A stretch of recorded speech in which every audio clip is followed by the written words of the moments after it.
Coach, just what were your biggest takeaways from the Gonzaga tape? Well, obviously we shot the ball well, and I thought we moved the ball well. Passing was good, but just honestly talking with Mark and I talked yesterday about where we were this time of year. You can never, I don't think, read too much into what happens other than you go back and you look at it where you have to improve. We've got to get a lot better defensively. I mean, our details with getting our hands up, being active, still too many blow-bys where we're not containing the ball the way we need to. But overall, I thought we had a good effort. I do. I think both teams played hard. I think it benefited both teams, and it was certainly a different environment. Something I'd like to see us be able to do more going forward. But there were some good things in it, and we just have to build on what we did the other night. Earlier in the fall, I think you had said Josiah had come to you saying he wants to continue to come off the bench. Why did y'all decide not to do that and start him? Well, one, where we with Josiah being out, we were just trying to work with a rotation through these scrimmages, and we weren't sure exactly how we wanted to do it, and so we just felt like it'd be better to get the more experienced guys out there as much as we could to start with, and then start trying to build and see what happens. Which, if you go back and look to in the first scrimmage against Michigan State, Tyreke hadn't played in a year and a half. We just felt maybe to him, because he would have been the other way we would have gone at that time, just giving him a chance to get a feel for it, and which I'm glad we did it that way, because he didn't do much in the first half of that scrimmage because again he hadn't played in a year and a half, and I think just getting back out there, getting through the fact that he hadn't played took him a little while, but he did come back and play well in the second half of that scrimmage. But that's the reason we went with it, and we decided just to stay with it.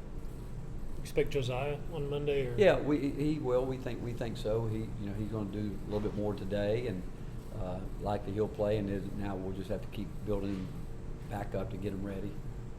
How much will having Josiah back help that defensive effort that you talked about?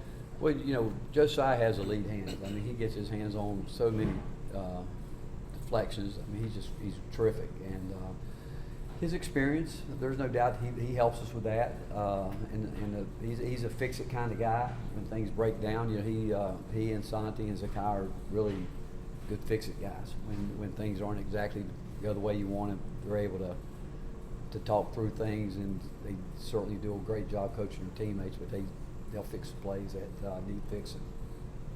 Do you feel good with where you're at in terms of backup ball or point guard, somebody that can predominantly handle the ball when Zakai's not in there, or do you feel like that's still maybe a work in progress? No, I think we're fine in terms of what we do. All year, all summer, all fall, we work with different guys handling the ball, and again, idealistically, we just want to get it down the floor as quick as we can and get into our offense, and we think we've got 3 or 4 guys that can facilitate that. Can Julian bring the defensive versatility that Josiah does of guarding bigs and guards? I think if Josiah would have been out there, I think it would have helped Julian a lot up to this point. And I think going forward, that'll be maybe one of the biggest improvements that we see from Julian, that he will get better, learn to continue to get better. I said it the other day. I mean, think about his first 2 outings in college basketball has been against Michigan State and Gonzaga, which is not an easy thing, but there's no way you kind of wade into that. He was thrown right into it, and he what you have to love about Julian and we do as a staff is the fact that he takes everything we tell him and he tries to fix it and work on it, and he'll be fine. But I do think Josiah getting back will help him some defensively. What does Tyreke remind you of that you've coached before in terms of just the way that he moves around the floor, gets into the paint, and can do so many things offensively? Well, I'm sure I'd have to think about it, but I'm sure we've had guys that can do things like that. But Tyreke, from the time that he got here, he's impressed us. First of all, with his character, who he is, but then he's an incredible work. I mean, his work ethic is second to none. So he blended right in with what we do here, and we watched him throughout the summer and the fall. I mean, he can really get going, shoot the ball, and he's got deep range. But and then we just decided to tell him, hey man, you need to play a little bit of point here and see if you can do it. And he embraced it, but it's tough when you are out there going against Santi and Zakai at that position. But he embraced it, and but we're not surprised because we've seen him do some of the things that he's done, that he did the other night. We've seen him get going in practice where he can really get it going. How much of an adjustment was it for him to be vocal enough at point guard, just based on who he is? He's how not. quiet he is? He's not there yet. He's not there yet in terms of being as vocal as he needs to be. I thought he was really good. The best he was defensively really good against Gonzaga, doing some things that we hadn't seen. But he was flying around and doing some of those fix-it type plays, and more vocal than normal. He that's something he'll continue to get better with. He's going to have to continue to get better with, and again, the more comfortable he gets at understanding exactly what that position calls for, because it is the hardest position on the court to play for us offensively, but he'll get there, and because he's one of those guys that's all about trying to figure out how can I get better, and you know, he dreams like everyone playing at the highest level, and for him to do that, he knows what he has to do daily to improve on his skills. Where have you seen the most improvement from Olivier after all the summer ball that he was playing? Well, I mean, I go back to January when he was playing great basketball for us a year ago, and before his injury, and then he missed a lot. And the fact that he got to go this summer, I think just play helped him. But it's totally different there and what we do here. And each day, I think he comes back. He's going to continue to get better. No one cares more than O. I mean, he loves it. He wants to do well. He wants to please. He wants to do things the right way.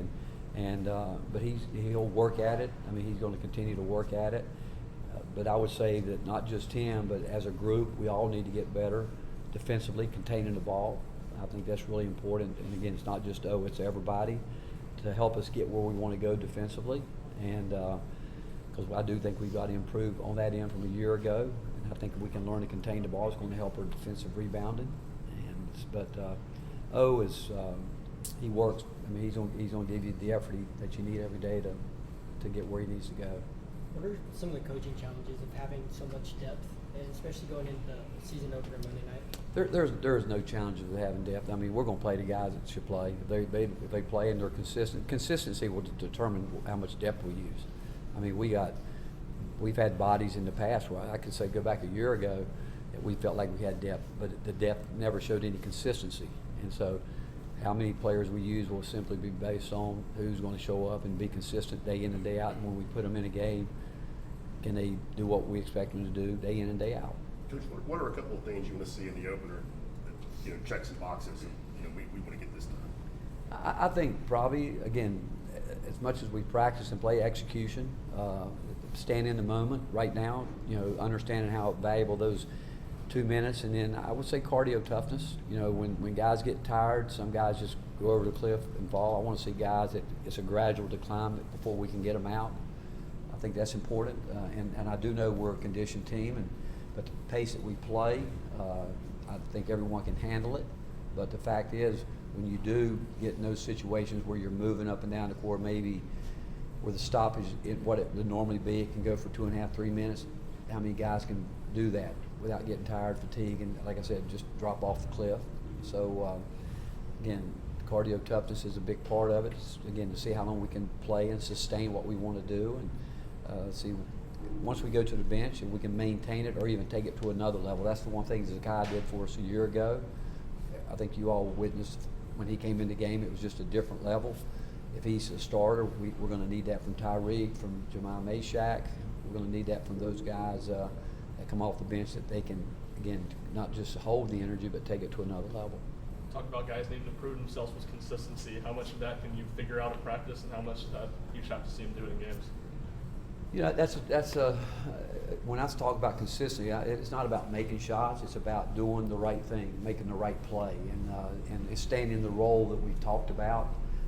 And sometimes it's difficult for players, when a guy's used to maybe being with a group of guys where he might be looked at as a third, fourth, fifth option. All at once, if we're not careful with their substitution, you put him in a position where he maybe feels he has to do too much. That's on us to stay away from that. But what we want to see with our substitutions and with our depth is, can they do exactly what we talked about, stay in the moment, do the job that we need him to do. Where's B.J. Edwards in his development? Getting better. He is getting better. He's, again, like any young freshman, understanding ball security, understanding defense, not giving up position for a steal.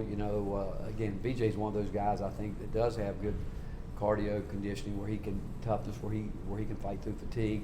But it's just a matter of, again, him learning the entire system and knowing what he needs to do when he goes out there. But he's competitive, and it's really helped him playing against Zakai and Santi, especially Zakai all summer. But I would say he's on pace where we need him to be, but he's going to have to keep grinding. I think Roche can get him minutes at backup point guard based on those drives against Gonzaga. Well, I'm not drinking that Kool-Aid yet, you know. but you know, Roche is a facilitator. He's good out there when he's not too casual with it, and we're using those post guys once we get into our flow game to help facilitate and let our guards start cutting and moving. But he's good at it, and as long as he doesn't get too careless, you know, we like him to have the ball out there. Take one more for guys. Thank you guys.